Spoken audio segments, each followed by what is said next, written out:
another show. I have with me the amazing Ellen King. Like, everybody seems to like her shows, so I figured we would do this one live. She always comes with amazing information. Today we're going to be getting into like 9/11 because it's the anniversary. We're going to be getting into Blue Beam, probably some Saturn stuff, and just wherever the conversation goes. And who I have, again, Ellen King's an artist, past life regression therapist, purveyor of Marcel Vogel crystals, healing techniques, researcher of occult topics. Ellen is passionate about the journey of the discovery and sharing her findings with others. Following the synchronicity of the moment has become her daily practice. And she has two websites, www.wellandbe.com and www.ellensart.com. And she has the Era of My Ways YouTube channel. And I just want to give Ellen a big warm welcome to the show. Ellen, thank you for coming back on. How are you? Yeah, thank you so much for having me back, Rob. It was kind of a surprise, having to come back on so quickly after our last interview, but I'm actually very pleased. We have great conversations. I know that people from my channel also enjoy our conversations. So yeah, it's great. And yeah, just, watching the crazy news every day of what's coming. Yeah. So what do you think is going on? Like, getting into, I guess, 9/11 and Blue Beam and stuff. Where do you want to take this conversation? But wherever you want to go with it. Well, yeah, since it is the anniversary of 9/11, you had mentioned that you would like to touch briefly on the topic of that incident. And, there's so many different things to say about that, but that was only one piece of this entire puzzle. And to really know what's going on, you really have to go back thousands of years and to know that all these presidents are related to the pharaohs of old. And a lot of people are working to discover this truth that, this lineage, this bloodline family thing that's going on, it's old. And they've been working at this whole world takeover for thousands of years, because this is the time we're actually in the Dark Ages. Anyone that studies the zodiac would know this. And I know I always go back to the zodiac, but the zodiac is a clock. It is a star clock that you cannot alter. And that is why, I just learned recently that during the Ottoman Empire is when the Emperor Otto changed our entire timeline. Like, there's 297 years, I think, that's missing from our timeline. And so they advanced the time to try to hijack the age of Aquarius. And that's what we're dealing with right now. And so it's really like only 1700s in the old timeline. And I believe it's in Veda that actually, the Veda knowledge over in India, they actually have a different timeline than we do. So it's all because of this whole hijack of our part of the world. Like, the entire world has been experiencing some sort of hijack with all the monetary system and, the gold that was removed from our dollar standard. All these different things are all related. And even the UFO phenomena is related to all of this. There is not one thing in this existence that is separate from everything else. And that's what people need to really start realizing. Well, how is it all related? That's so interesting. Can you take us into that? That sounds so interesting. Like, what do you think? Because if you mean like the UFO secret technology that they have and they possess, is that kind of where you're going with that, or somewhere different? It's a little bit like, this is a bigger world than we can imagine. And there are other beings that have been here. They've been spoken of in the past with the Gnostics and before the Gnostics. We only know about the Gnostics because, all of that information came up when they started finding the scrolls that were, being unearthed and stuff like that. But Pliny the Elder, all of these people that were in the Greek foundations of our reality, they were holding this knowledge. The Greeks seem to be purveyors of very extraordinary knowledge, as well as the Vedas over in India and Tibet. In Tibet, you can find amazing things. So if people are just curious enough to start looking at the different cultures around the world in regards to Vimanas, the UFOs, the flying vehicles, all of this stuff, they're going to find a greater story than what we've been told with this narrative. That's so interesting. Yes. It's been around forever, kind of in our reality. Yes. So it makes me think like the crashes might have been like simulated. Did you ever think about that? That they might have done that like so maybe we advance our technology because you hear all these stories like Colonel Corso came out and he said that we got, a lot of our technology like internet and fiber optics came from these UFO crashes. I don't know if I believe that or if that was like human ingenuity.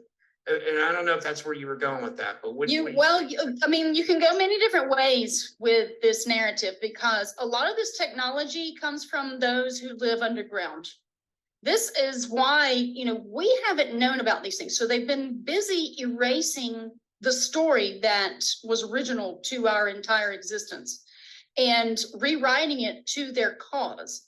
Now, when you start compounding all of the information about high magic, which is about the celestial heavens, and then the practices, and then the rituals, plus all of the pharaohs. The priesthood of pharaohs was actually about magic, and it was about spirit alchemy.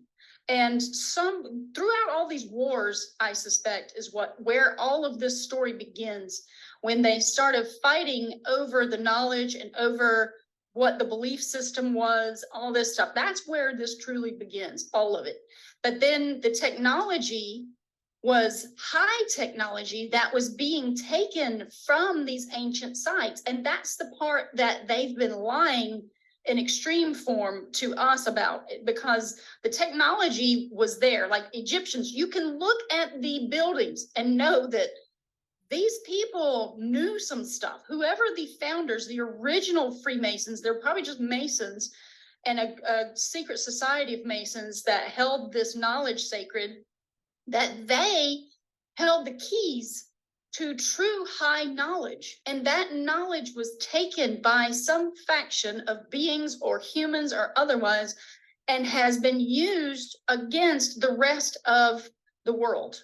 And that you can find these pictures, and I know photos can be photoshopped and all this, but they have photos online. You can find this stuff where the German Nazi military were taking photos with some of this technology. And you're just blown away. You're like, what is that? I mean, stargates and stuff, things that we've seen in SG-1, they actually have photos where they're standing next to this stuff and it looks like it could actually activate.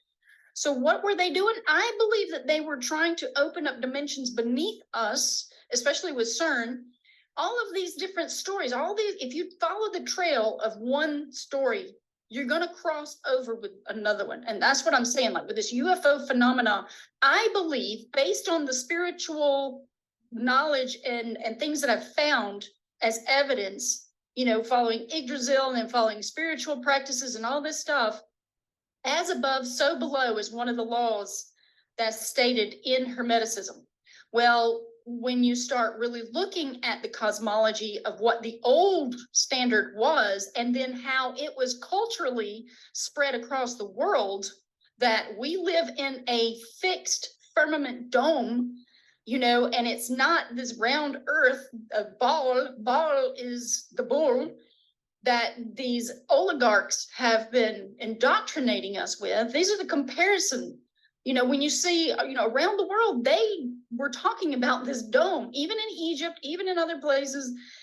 And then you go, wait a minute, what does that mean? What does it mean? Well, there's beings, if you look into Yggdrasil, because Yggdrasil overlaps with our world perfectly, and especially with what the cultures used to say about the firmament and all of this. It's a world tree, and there's 9 different realms that are here among us, according to Yggdrasil's narrative, and that there are other beings. This is where the giants come in. And of course, the elves, I've kind of gone over that a little bit, how it's like our self, yourself, myself. Why are we all elves? It doesn't make any sense. Maybe we're descendant of, and that's where that genetic seed comes in. I don't know. I haven't found all the evidence, but I'm sure that with genetics, we can start knowing more about this thing. But that there are beings, because another thing in the UFO phenomena, there are people who see the UFOs in the infrared spectrum, which is a lower spectrum of frequency, and then they see UFOs in the UV spectrum, which is a higher frequency. So what are we dealing with? We're dealing with the ones above and the ones below our visual spectrum. And what I get a sense of when you start really looking into the spiritual aspects of our world is that we're basically ascending on a spiral staircase of consciousness, all of us and them. So there's those that are down lower on the rungs of this spiral, and there's those that have ascended to higher realms. And it kind of starts pulling it all together. And I believe that's what disclosure is going to be about. And I've heard from two different sources that this disclosure is going to happen in 2027 if they don't disclose before then. So it's going to get interesting. Do you think that has to do with our human capability as well, that we're like a lot more powerful than we've been told, and Yes. and that ties into this as well? Yes. As we all become aware of our divine essence, this is where the power starts to truly amplify. The more people come into their consciousness about who am I, what can I do with my own innate capabilities, that's when the rubber meets the road. And when you start the practices of the Tao way, that's the water path, or if you're going to practice Kundalini, which is the fire path, these are the things that can start to fully activate those innate abilities inside each of us. And this has been done in all of the Asian countries. You know, they teach these practices, but we in the Western culture have been dominated by the most ridiculous and asinine things for entertainment purposes only. Yeah, I agree. And even practices like Qigong, and I've heard Falun Gong can be really good for like opening up energy channels as well. Have you heard about that?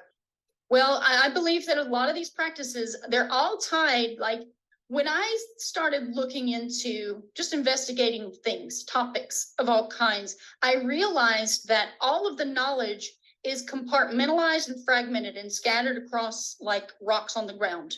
And that's probably done on purpose, right? Yes, absolutely. This has been done so that we will not know who we truly are, and we will not find our true power, which lies in the sound frequencies of our voice and our thoughts. We can create and manifest things directly from the ether with our sound, with our thoughts. And when we come together as one, unify with male and females together, you complete the Solfeggio scale.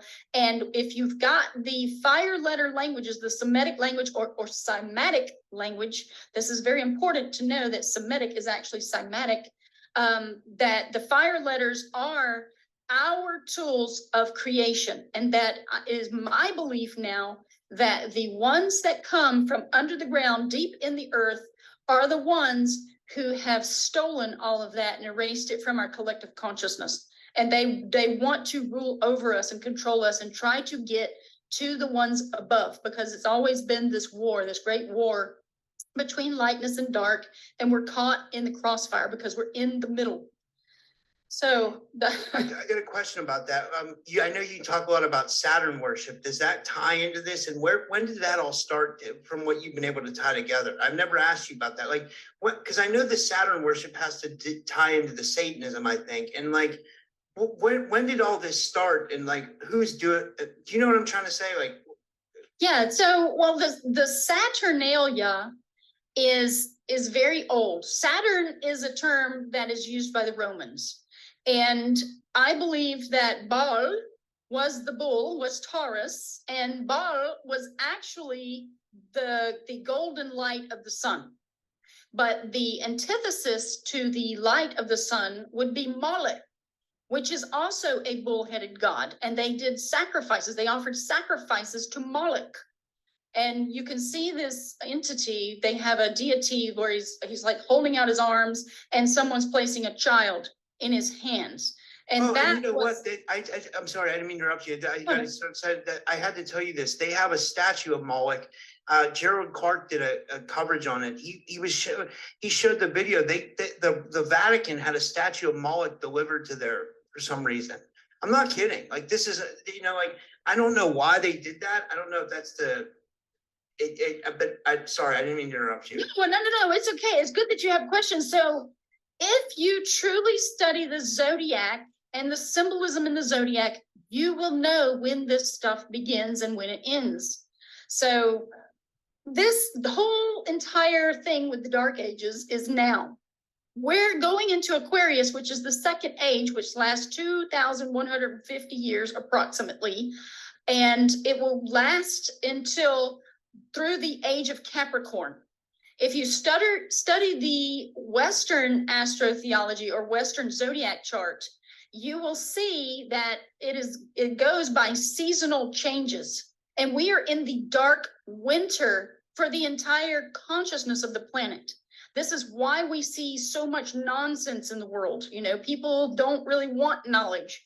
They're not into spirituality. There's some people that are actually awakening to it, but more people just want material goods and material gain and things of this nature. The reason why we're going into computers and digital world, this whole idea of just ideas, concepts, and thought forms is because Aquarius is an age of air. So it's going to be all things of intellect, of anything to do with air quality things, like, you know, just this imaginative design of this technology. But this technology is absolutely tied to the dark realm beneath us. I've been hearing from some sources, and you know, I take it with a grain of salt, but it kind of starts connecting different dots, that this technology is connected to dreamland, which is actually under the ground in one of the, or maybe many of the military bases, the shadow government operations that are underground. And this again will tell you, when you really start looking at this existence as a cosmic egg, you realize that those realms are underground, a lot of them that we don't know about. This is why they use terms like black, dark, hidden, you know, Saturn. Saturn is supposed to be under the ground. And Saturn, this entire construct is Saturn because of time. Saturn rules time, and this is a dense, slowed down reality from the dream world that we actually come from, which is the fourth dimension. We all come from outside this physical, dense reality, and we just have this experience. That's why the zodiac knows each person. It can tell each person about themselves absolutely to a T, because the stars align for you to come into this experience. And that experience that you come in as, that's going to dictate the entirety of your life. It's going to tell you when you should do things and when you shouldn't do things. This is what I'm learning is the zodiac right now, because I want to know it fully. I want to know more about my own path and my own things. And I suggest, you know, more people, I encourage them to go and find out more about their natal chart, because it's going to tell them a lot that they didn't know. I have a question though. Do you differentiate between sidereal astrology and Babylonian or Vedic?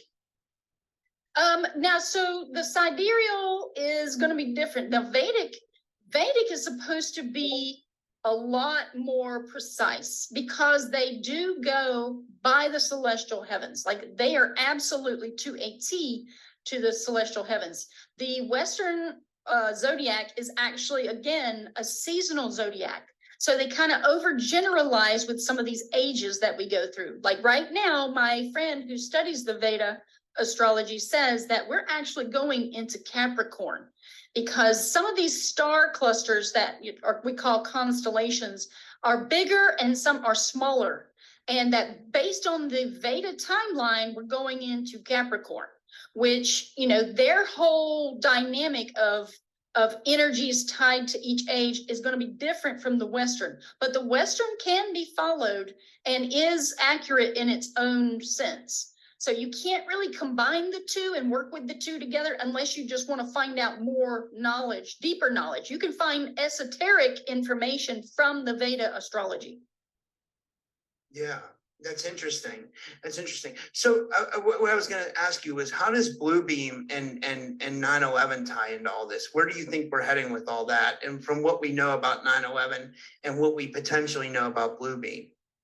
Yeah, so again, this technology not only comes from under the ground with these other beings, but apparently they needed some of the parts and some of the extra things that were in some of these ancient sites. That's why they sold us on this whole notion that these people are primitive, and they told us about all the pottery and all the little figurines and stuff. That's all a sham. So blue beam is a ray of energy. Now we're talking about light spectrums. The light spectrum that they are using is tied to the moon. Blue is tied to the moon energy. Moon energy is also, I'm starting to suspect that the moon is actually tied to the underworld.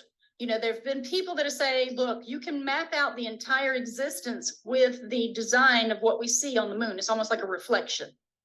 But, you know, since I've been kind of into this occult knowledge, just digging on my own, I wish I could find more people who knew more about these things. But the moon energy is it can be healing, but they're using all of these things against us. Again, like all of the stuff that they have, all this technology that they have, it can actually be used for good, but they don't want it to be used for that. And so they're trying to attack us, and they're trying to get to the heavenly light realm, because if you study Yggdrasil, they talk about Ragnarok, and that's going to be the end of days for the entire existence, the entire construct. When the dark realm of fire, Muspelheimer, takes over the world, they try to burn the world all the time, but it's hard to do, as you can see. I mean, this is a water world that we live in, and the frequencies are different from what they have underground. So it's a challenge for them to try to scramble around and gather all the pieces and parts to try to destroy what's here, because this creation is made of light, and they don't have much light in their personal beings and stuff. So they're using humans that have dark intentions. Maybe their minds are, you know, infested with some sort of parasite or something, but they are using them like familiars, like vampires do with, hey, you know, they got somebody that's on their team to take care of them and help them get their evil plans out. So I believe they tell us a lot in movies, but the blue beam is what's being used. And if you look at Lucifer, do you know what Lucifer is? That blue hole? Oh, let me share my screen if I can, because it's disabled. Wait, let me enable screen sharing. Hold on one second. I gotta. Yeah, because Lucifer is a Trojan horse. You know, the 4 horses of the apocalypse that's been mentioned about. We actually have them around if we just pay attention. And so, is it enabled now? Yeah, it should be. It should be. Okay, let me go over here, because I prepared this before we began, so that way, you know, I could show you a couple of things. Let me go over here. Anything blue? Let me see. So this is Lucifer.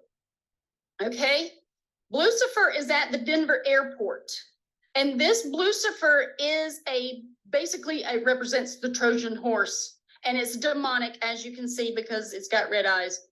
So this statue has been erected for many years now, and most people haven't really been paying attention. This is how they disclose things to us. And, you know, Project Bluebeam, obviously, they disclose this because they're like, okay, we're going to use this on you, but they don't tell us that it's going to be used on us.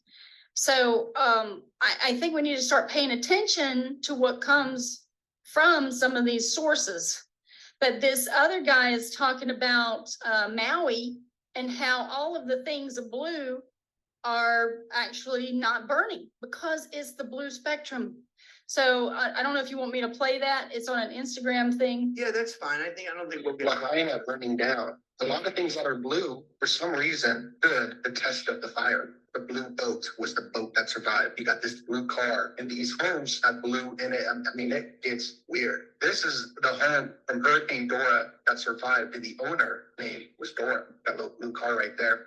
You'll see a lot of this blue imagery. This is what's interesting. There's this laser, and it only catches fire to other colors, but not blue. So I had to look it up, and it's because it's a blue laser. It's a blue laser, and that's why it didn't burn the blue. First, you got this little turquoise type blue house, but here's another blue house. This one's painted blue. This is blue, and it survived. Here alone, you can see the blue and red, but you can see a lot of different blue that survived. Right here, blue survived it. The cloth. The boat that survived in the ocean, and these are all just the mainstream articles showing this. The boat was blue. The car that survived, right, it's still blue. And I mean, this is what they showed in the mainstream news. Yeah, so I mean, there's a lot of information about that. You know, all of this stuff is not burning, and it's because of the laser, the type of laser color that they're using. Now, something interesting about that, usually these lasers are using some type of gemstone to actually send out the color of the beam, from what I comprehend anyway. And what was interesting about that is when you start learning about gemstones, they're actually DJINN stones, which is tied to demons. And it hit me that, you know, the crowns, the golden crowns back in the day, and this is all woo woo, but this is kind of where my mind goes. It starts making all these correlations that the kings of old used to have different colored jewels in their crown, and that those jewels, I suspect, were the types of demons based on their colors that they could control. Because again, high magic is the highest obtainable knowledge in this existence. And I know people aren't going to believe that, but you won't believe it until you actually start studying it. And then there's other people that talk about it, you know, and you've got all of these Freemasons who talk about things. And even the alchemists of old, the alchemists were high magicians. The Freemasons are teaching high magicians to become high magicians. You know, they don't know all this when they start, but this is what all the mystery schools were about that came out of Egypt, which was Kemet. That's fascinating. Crazy. But they don't tell us this. It's like we have to go on searches and like try to find this stuff on our own. And then you start to put it. I wanted to say, I love how you get into the etymology of the words and you can tie everything back to ancient times. I think that's very important because I think that gives us a better perspective on what this reality is that we're dealing with. We really, really, really need to dig as deep as we can go to find the truth, because that's where it resides. And then compare all of the analysis with all of the events and timelines that are known. So that way we can know fully what's going on. But if you get, again, I believe the key to all of this is to get back into the high knowledge, which would be the zodiac. And to understand that that is a clock that no one can hijack. No one can change the clock over our head. This is why, you know, they say the stars are fixed in the firmament. That was in the Bible. That was in, you know, the Encyclopedia Britannica back in 1960 something. And then they've removed all that information because they don't want us to know about this timeline. And if you know, Ellen, I have to tell you something. This is so important. I just thought of this. Like, you know, Gerald Clark used to talk about, he used to say that the zodiac was so important to the Anunnaki that they would have rulership changes during each zodiac change. For example, like the time of the ram was supposedly that's when Marduk was in charge, if we want to believe this. I'm not saying it's all true. You know, this is just what I've learned. And then supposedly during the age of Aquarius, like that Thoth, or, you know, this was Gerald's idea. He said either Thoth or maybe one of Enlil's sons would have ruled because they were both great dragons. But the point I'm trying to make is that they revered this. Supposedly the Anunnaki revered this zodiac cycle. Have you ever heard anything about this? And just your thoughts. Well, my suspicion is that there are different entities that rule during each age, because it's really ultimately a school. It's just like Hogwarts school for witches and wizards, and the one in charge is always going to change. Not one construct can rule the entire zodiac wheel. You know, you have to go through, these are the 12 houses of the 12 grades of school for the soul, basically. So we leave our body, our meat suit behind, and we go back up into the light realm. Then we come back down into a different timeline, which time doesn't exist, but Saturn creates the timeline, creates this whole construct for us to experience. And as we come back down, we collect a lot of that experience that we've already been through, and then we don it into another body or another avatar. And that is going to be determined again by the star alignments. That's why the stars are so important. And once you know it, you're like, oh my gosh, how does this thing, who wrote this book, the script that knows everybody on this planet?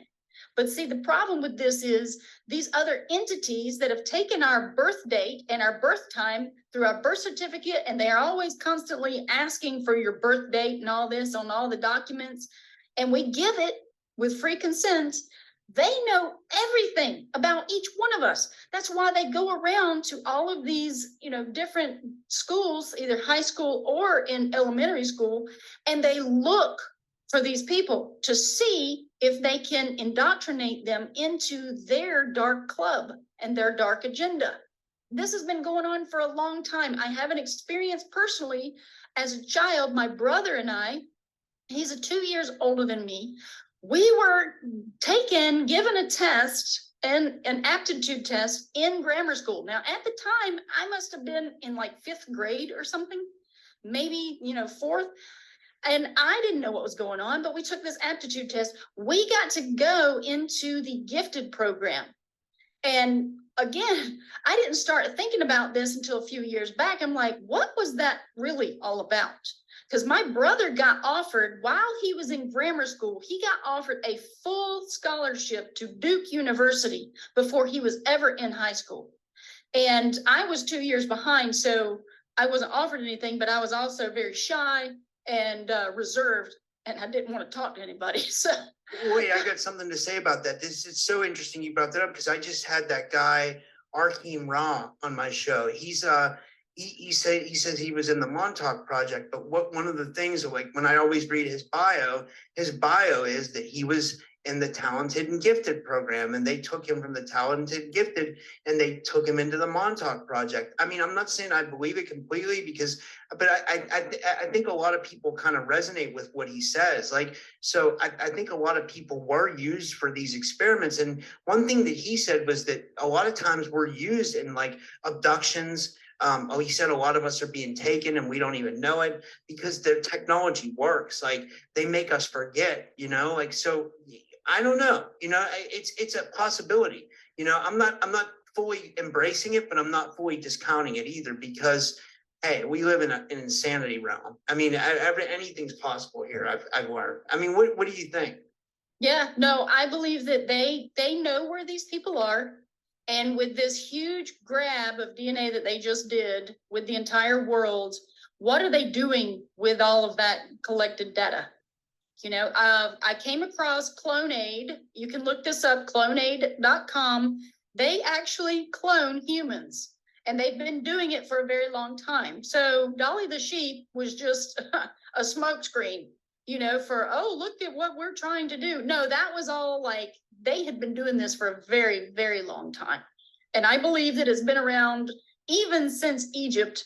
It starts getting you to question, why did the Egyptians put their organs in jars? When you've got all of this stuff, it's so they can be resurrected, probably, by the different DNA that's there in the organs. I don't know. There's something very strange and amiss going on in the entire narrative of everything that we know, obviously. Yeah, no, it's very strange, and there's something really magical about Egypt. I think a lot of us have like a tie to there or something from past lives. I mean, I feel like I do for sure. I mean, is there something that kind of draws you to there, and even even further past? Like, I know you do past life regressions. Have you ever looked into your own past and like, what do you think? Where do you think you've been? Like, if you I was in Alexandria. Yeah, I was in Alexandria during Egypt's day, and I was a seeress. I divined into the future with a basin inside my own temple, and I worked for the pharaoh. One of the pharaohs was, he would employ me. I was probably about 27 years old or so, and I was his favorite divination person. And he had a whole bunch of people that he would use for different purposes, but for divination, he liked me the best because I was really good at what I did. But I basically went against what his wishes were. These people were dark, okay? They were deceptive. They were perverse. I didn't like him. Sounds like nowadays. So, yeah, I mean, this is the same. So nothing changed from history to now, right? Exactly. So they were always trying to gain more power and control, because the age of Taurus, it symbolizes all things of the material plane, all things of materialism. This is, Silk Road. Let's talk about Silk Road and how it got done, how it developed.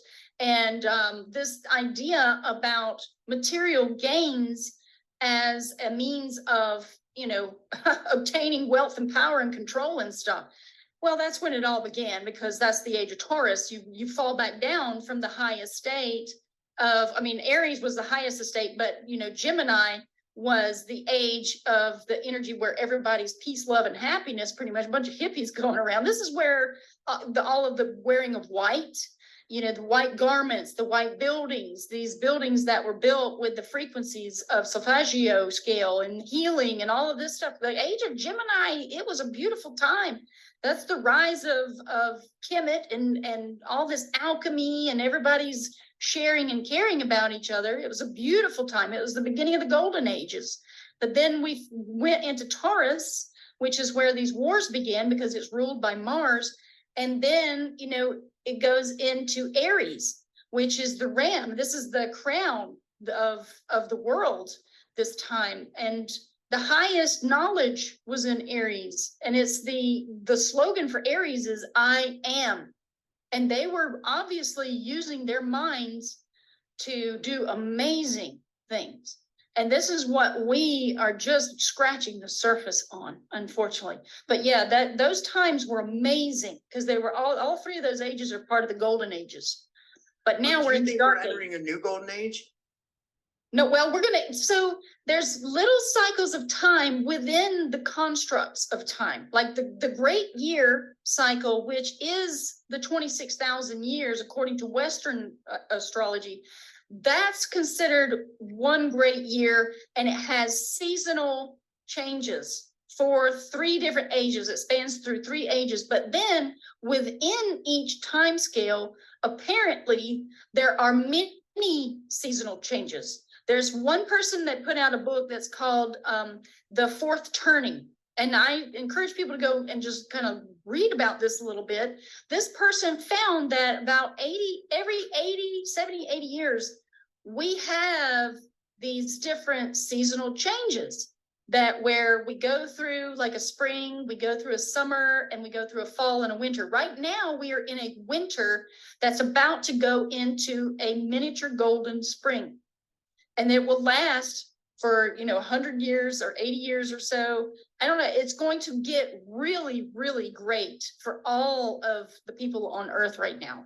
Because as you can see, the light is getting brighter and the darkness is screaming because of all the light being shown. And that's why they're fighting us right now. That's why they're trying to destroy us and destroy our world.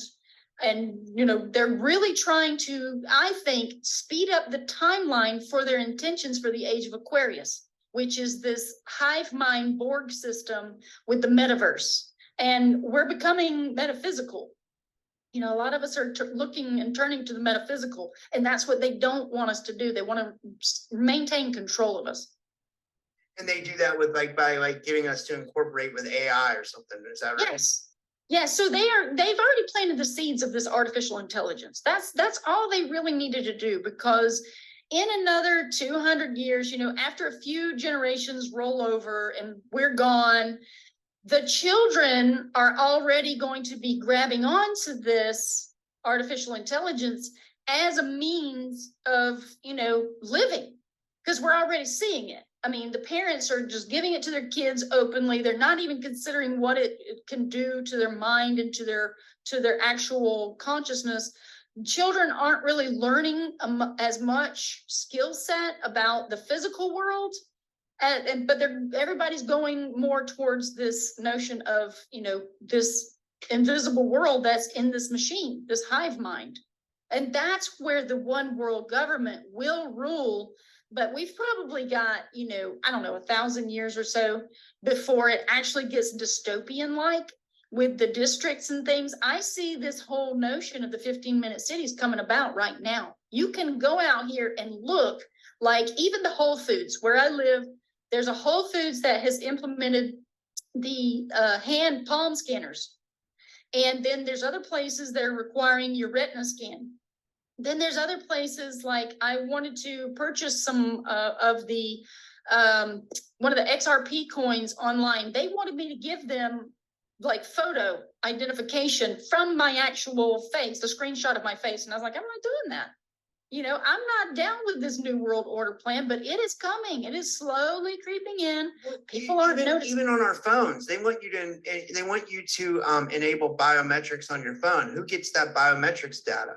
You know That's what I mean? I'm saying. Yeah, I mean, that's the whole thing. But because think about it this way, that biometrics data could go to the phone providers, right? Because they have a record of everything you ever do.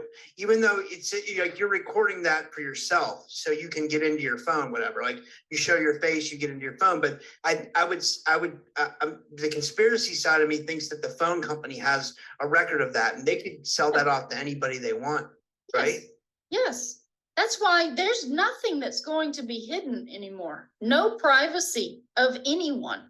We're all, you know, even as we sit here, the Google Hive Mind Cloud is recording us and our visage, and the artificial intelligence can emulate us, any one of us, at any time, and it can make crimes happen with our face. This is the scary part of our world that we're going into. And what I see is that this happens over and over again as we come through the age of Aquarius, you know, and we go through these different ages of the different energies, that this has happened before. And so by the time we get back around to the golden age, this is why people are embracing the natural world over this crazy technology that man comes up with. Because it's too dystopian, and the governments too. They realize, because if you study some of these people like Aristotle, Plato, and they were all alchemists, all these people that I'm talking about, they say that the governments go through this process. If we, the people, set up a government system where people rule over others, it eventually always leads to the same ends. And that's where we are. Where some just want to rule over the many. And we're just seeing it. I mean, it's just a cyclical thing. That's why the zodiac is so important. It can tell you about each age, what the energy is, what to expect. Yeah. I'm trying to think. We've been going about 46 minutes, but we can kind of cover whatever you want. Is there anything else you wanted to cover tonight that we might have not touched on?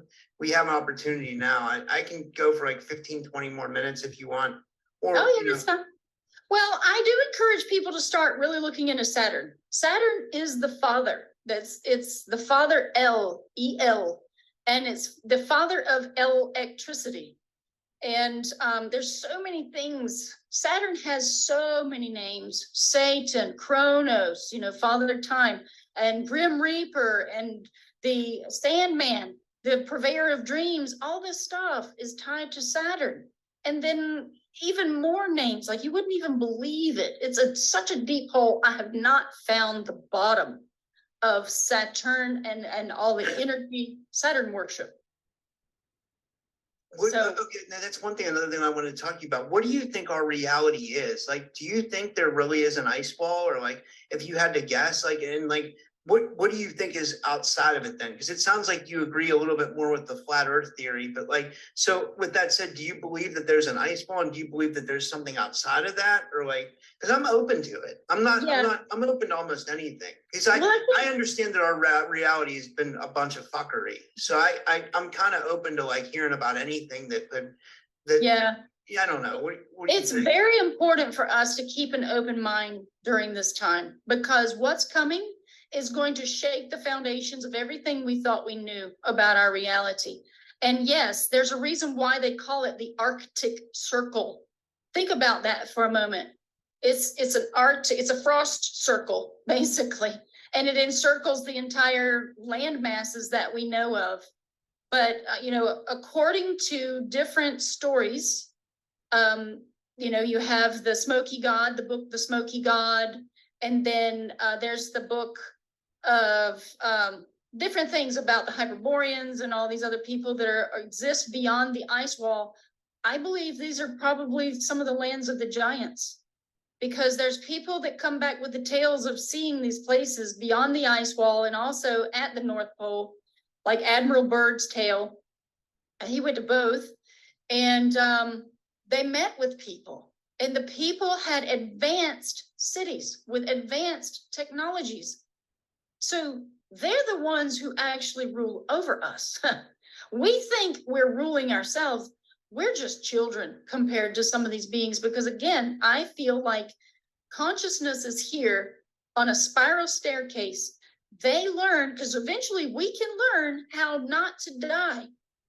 And when you do that, you can live for many, many thousands of years. It is said that the Hyperboreans can live for until they decide to die. And one day to them is a year to us. Their time is different because of the different place on the planet that they live. So, I don't know, but you hear all these strange tales and you're like, wow, these are wonderful, amazing tales. I would love to meet some of these people. And I know, right? I'd love to. Me too. I'd love to meet a being from like inner Earth or the outside of the ice wall or wherever. Like, I just want to meet some. Like I thought I was lucky when I had a UFO experience recently. I was back when I was smoking. I quit smoking now, guys, for 4 days. So for all the chat that's watching, I mean, I'm still vaping, but I quit cigarettes completely. But I went out to smoke and I saw a light. It was zigged and then it zagged and then it zigged again, and I was like, that was a UFO. There was nothing else. Yeah. But I would love to meet a being from outside this reality and kind of get the lowdown of what's really going on. We have a question from the audience. This one's from Angel Wardy. She says, question, what about the newest continent that has been found? And she puts found in parentheses. Yeah, so, well, I believe that, again, a lot of these places, they've been there, but our control system has kept us from going and knowing about any of these extra places. I haven't been looking into what's been found recently.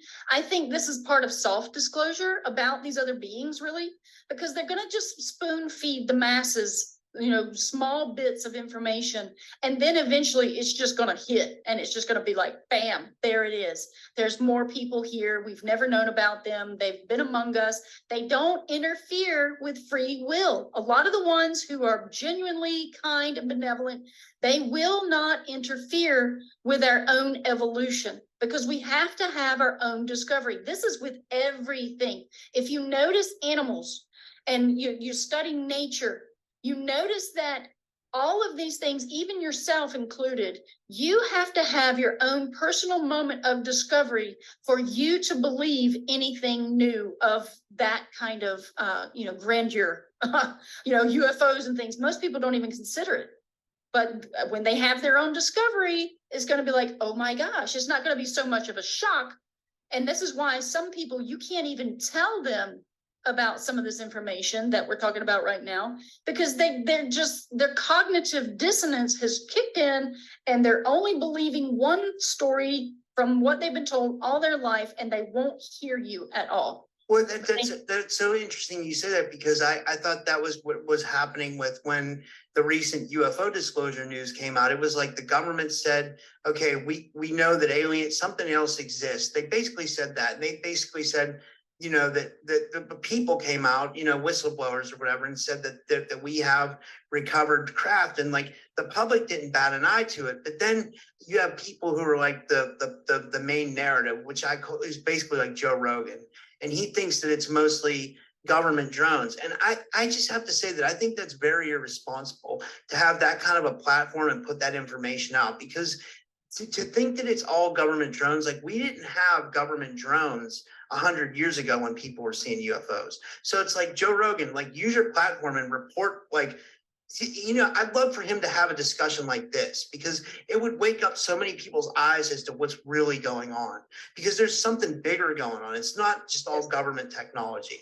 I don't know. What do you think? I mean, yeah, a lot of these people that have these really high platforms, I can't say whether they're for or against, or maybe they're part of this whole, disclosure, soft disclosure. I don't know where they stand. You know, when someone's heavily monetized, you have to question who's actually backing them 100%. But, you know, I do believe that there's more than one faction of UFOs and different beings that are actually flying around in these things. Yes, our government got a hold of them. You know, the Nazis were heavily into running around the world, collecting all the esoteric information and going into ancient sites, just like our governments have been doing, and collecting all that information so that they can have the tools for success to overachieve us, basically, and to rule over us. And that's where we are. But we have to be very careful about the future. You know, when they do disclose, because apparently there was a disclosure that happened recently. Some people were going to talk about a UFO that had crashed or some kind of event that had happened in their own town. Well, this other story came out that superseded it, and the news anchors and things ran with it, you know. So you have to be kind of careful about where the sources are coming from. And the narrative is going to be this push-pull, as we already see. We're in a tug of war for the consciousness of humanity. And the only way to be sure that you're getting, you know, legitimate information, I believe right now, is to stick with the population. Stick with the independent people. Try to just take in information, but don't believe it 100%. Don't sell out, because they are trying to still steer the narrative in their favor. Now, what I've heard is that they're going to create a new religion, because they're saying, oh, you know, all these religions actually have all the same meaning and same purpose. So now we need one world religion. And I've heard that it's going to be Baha'i faith. Baha'i faith, again, is tied to Baal, is tied to the Bel worship. And it's going to be very dark and deceptive, but it's overlaid and candy coated with all this, oh, it's so benevolent and benign. I think people need to use their discernment, feel it out, whatever it might be, because this is really what it's about. It's about coming back into heart center. A lot of people are not heart centered. They're attacking others for, you know, their own beliefs and stuff, and that's not what we're supposed to do. So I agree. Yeah, I agree. I'm trying to think if I had any other questions for you. I think that's it. This was amazing though. This was a really, I thought this was a really good episode. I mean, I can tell from what people are saying in the chat. I think people are really digging it. So it was amazing again. Thank you. Yeah. Oh yeah, no worries. It was great. I mean, I can talk about literally anything, because I am constantly trying to learn something new. That's what I just want to know. I want knowledge. I can't stop. So learning all kinds of things. Yeah, I mean, it's so interesting. I'd love to see it when we finally get some disclosure about what's going on in the world, though, for real. Like, you know, we need more people like yourself to, you know, like we need boots on the ground researchers that are kind of going into inner earth and like finding these civilizations, you know. And I suspect the government already knows about it, because if you go back to people like Phil Schneider, he kind of disclosed that stuff. You know what I mean? Like, there was like aliens underground and their governments down there and stuff. Yeah. So, you know, I think you're right about that. I think it's all happening underground. Would you say that? The shadow, yeah. The shadow aspect of our world is below us. When you get into the yin and yang, you realize that yang is above the ground. It's the air and fire principle. And then yin is the earth and water principle. That's why it's colored dark. It's the shadow aspect. You know, get into alchemy, teach yourself alchemy, get into yin and yang, start learning about some of these basic foundational truths. This is what I say, because, you know, I'm just discovering, scratching upon the surface, that our chemistry is a complete and utter falsehood. It's a lie. They've got all these different elements. And I just put out a video on my channel yesterday that aluminum is not a base metal. Like, they have to go and extract it from all these other particles and things to pull it out from its original form to even have it. So it's like, this is a lie. Basic alchemy is the alchemy of nature and natural law. So these alchemists, they were into all of that. And when you learn alchemy and you learn about the philosopher's stone and all these other sacred things, it'll put your feet firmly to the path of knowledge. And that's where I want to go. Like, I want to root myself in the old ways of the earth and keep up with that foundation, because that's where the truth is, nature. Yeah, I agree. Well, thank you so much again for coming back on. I'd love to have you on again. It's so much fun. And thank you everybody for tuning in tonight. Do you want to tell everybody where they can find you and how they can watch your show and everything? Oh, yeah. So my YouTube channel is Era, ERA, of my ways. I am Aquarius. I'm actually double Aquarius. And we're going into the age of Aquarius where all things weird will be revealed. Like, we're going to see some weird technology. We're going to see weird stuff. I'm a weird person. I'm into all this stuff, all the woo and wild and weirdness. I like it. It fascinates me. So I encourage people just to go there, check it out, see if you like any of the videos, and join, subscribe, like, and share. But also my website's WellNB, WELLENBE.com, is a website where you can go and sign up for a past life regression session. I do encourage anyone who is trying to connect with their higher knowledge of their higher self and make the connection inwards to sign up for a regression session, because it's amazing. It's done amazing things for myself and other people. And I can't express enough about that. But then my art is ellensart.com. So. Yeah, and as far as my links, guys, I'll have all the links in the description too for Ellen's links and mine. I always just say at the end of the show, support the podcast. That's how I keep being able to have guests like Ellen on. With your generous support, and I'm trying to think. Oh, and join the Discord and Telegram groups, because people really like those, and I'll have those links in the description as well. And I think that's it. And thank you, Ellen.